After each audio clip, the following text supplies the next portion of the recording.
Modi Trump phone call, विदेश सचिव ने क्या कहा?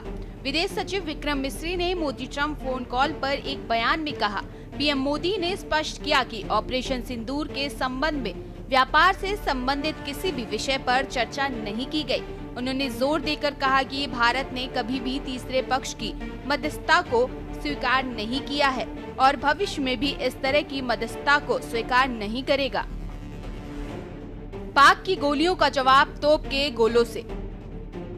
मिस्री ने कहा कि मोदी और ट्रंप की मुलाकात G7 बैठक से इतर होनी थी, लेकिन अमेरिकी राष्ट्रपति के जल्दी चले जाने के कारण यह मुलाकात नहीं हो सकी। उन्होंने कहा कि ट्रंप ने मोदी से बातचीत करने पर जोर दिया, जिसके बाद बातचीत तय हुई। मोदी ने ट्रंप से कहा कि उन्होंने पहलगाम हमले के बाद आतंकवाद के खिलाफ कार्रवाई करने का संकल्प व्यक्त किया है। प्रधानमंत्री ने ट्रंप से कहा कि भारत ने 6-7 मई की रात को पाकिस्तान के कब्जे वाले कश्मीर और पाकिस्तान के अंदर आतंकी ठिकानों को निशाना बनाया। उन्होंने स्पष्ट किया कि भारत की कार्रवाई नपीतुली, सटीक और गैर उकसाने वाली थी। मोदी ने ट्रंप से यह भी कहा कि उन्होंने घोषणा की थी कि पाकिस्तान की गोलियों का जवाब तोप के गोलों से दिया जाएगा। प्रधानमंत्री मोदी और राष्ट्रपति ट्रंप की मुलाकात G7 समिट की साइडलाइंस पर होनी तय थी। राष्ट्रपति ट्रंप को जल्दी वापस अमेरिका लौटना पड़ा, जिसके कारण ये मुलाकात नहीं हो पाई।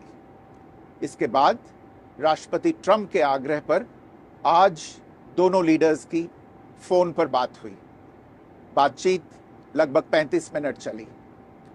22 अप्रैल को पहलगाम आतंकी हमले के बाद राष्ट्रपति ट्रंप ने फोन पर प्रधानमंत्री मोदी को शोक संवेदना प्रकट की थी और आतंक के खिलाफ समर्थन व्यक्त किया था।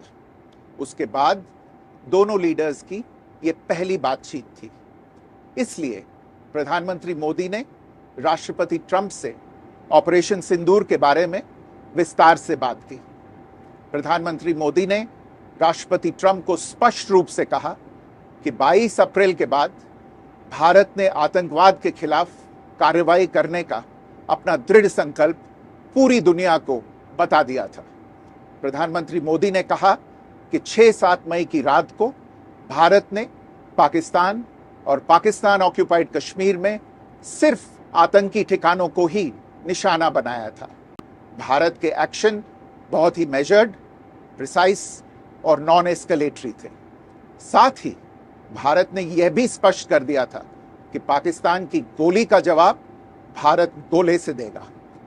9 मई की रात को उपराष्ट्रपति वांस ने प्रधानमंत्री मोदी को फोन किया था। उपराष्ट्रपति वांस ने कहा था कि पाकिस्तान भारत पर बड़ा हमला कर सकता है। प्रधानमंत्री मोदी ने उन्हें साफ शब्दों में बताया था कि यदि ऐसा होता है तो भारत पाकिस्तान को उससे भी बड़ा जवाब देगा। ऑपरेशन सिंदूर पर विस्तार से बात। बता दें कि पीएम मोदी ने कहा कि भारत ने 9-10 मई की रात को पाकिस्तान हमले का कड़ा जवाब दिया, जिससे पाकिस्तान के सैन्य बुनियादी ढांचे को भारी नुकसान हुआ और उनके एयरबेस बेकार हो गए। पीएम मोदी ने ट्रंप से कहा कि पाकिस्तान को भारत की कड़ी प्रतिक्रिया ने उन्हें भारत से सैन्य अभियान रोकने का आग्रह करने पर मजबूर किया। विदेश सचिव ने बताया कि प्रधानमंत्री ने ट्रंप से साफ कहा कि इस पूरी घटनाक्रम में भारत अमेरिका व्यापार समझौते पर कोई चर्चा नहीं हुई और भारत और पाकिस्तान के बीच अमेरिकी मध्यस्थता का कोई संदर्भ नहीं था। पीएम मोदी ने स्पष्ट किया कि सैन्य कार्यवाही रोकने का फैसला भारत और पाकिस्तान के बीच मौजूदा चैनलों का उपयोग करते हुए सीधी बातचीत में और पाकिस्तान के आग्रह पर लिया गया था। प्रधानमंत्री मोदी ने स्पष्ट रूप से स्पष्ट किया कि भारत पाकिस्तान के साथ अपने व्यवहार में किसी भी मध्यस्थता का कोई स्वीकार नहीं करेगा। ऑपरेशन सिंदूर अभी भी जारी है। विदेश सचिव मिस्री ने कहा कि प्रधानमंत्री की बात सुनने के बाद ट्रंप ने मुद्दों को समझा और आतंकवाद के खिलाफ भारत की लड़ाई के लिए समर्थन किया। उन्होंने कहा, पीएम मोदी ने ट्रंप से कहा कि अब से भारत आतंकवाद को प्रॉक्सी वार के रूप में नहीं बल्कि युद्ध की कार्यवाही के रूप में देखेगा और ऑपरेशन सिंदूर अभी भी जारी है। विदेश सचिव मिस्री ने कहा कि राष्ट्रपति ट्रंप और प्रधानमंत्री मोदी ने बातचीत के दौरान इजराइल और ईरान के बीच चल रहे संघर्ष पर भी चर्चा की।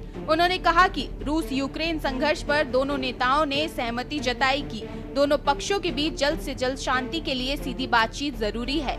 इस दिशा में प्रयास जारी रहने चाहिए। हिंद प्रशांत क्षेत्र पर ट्रंप और मोदी ने अपने विचार साझा किए और क्षेत्र में क्वाड की महत्वपूर्ण भूमिका के लिए समर्थन व्यक्त किया। मिस्री ने कहा कि प्रधानमंत्री मोदी ने राष्ट्रपति ट्रंप को अगली क्वाड बैठक के लिए भारत आने का निमंत्रण दिया। उन्होंने कहा कि अमेरिकी राष्ट्रपति ने निमंत्रण स्वीकार कर लिया और कहा कि वह भारत आने के लिए उत्सुक हैं। G7 समिट में क्या हुआ? कनाडा के अल्बर्टा प्रांत में 3 दिन G7 समिट। G7 समिट पर ईरान इजराइल तनाव का रहा असर। रूस यूक्रेन युद्ध और ईरान इजराइल संघर्ष जैसे मुद्दों पर रहा फोकस। अमेरिकी राष्ट्रपति डोनाल्ड ट्रंप और बाकी 6 सदस्य देशों के बीच सहमति नहीं बन पाई। एक दिन पहले ट्रंप अचानक समिट को छोड़कर अमेरिका लौट गए। G7 समिट के तय एजेंडा पर भी बातचीत नहीं हो पाई। समिट में G7 देशों के राष्ट्रीय अध्यक्ष की सिर्फ द्विपक्षीय वार्ता ही हुई। पीएम मोदी ने समिट में गेस्ट नेशन के रूप में हिस्सा लिया। कनाडा के पीएम मार्क कार्नी ने मोदी का वेलकम किया। भारत कनाडा के राष्ट्रीय अध्यक्षों के बीच द्विपक्षीय मुलाकात हुई।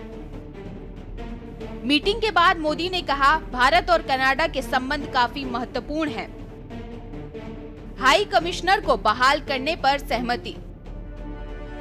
आपको बता दें कि भारत और कनाडा के बीच हाई कमिश्नर को सिर्फ एक बहाल करने पर सहमति बन गई है। दरअसल आतंकी निज्जर हत्याकांड के बाद पिछले साल अक्टूबर में दोनों देशों ने 6 डिप्लोमेट्स को देश से निकाल दिया था। स्पेशल डेस्क के न्यूज़ इंडिया।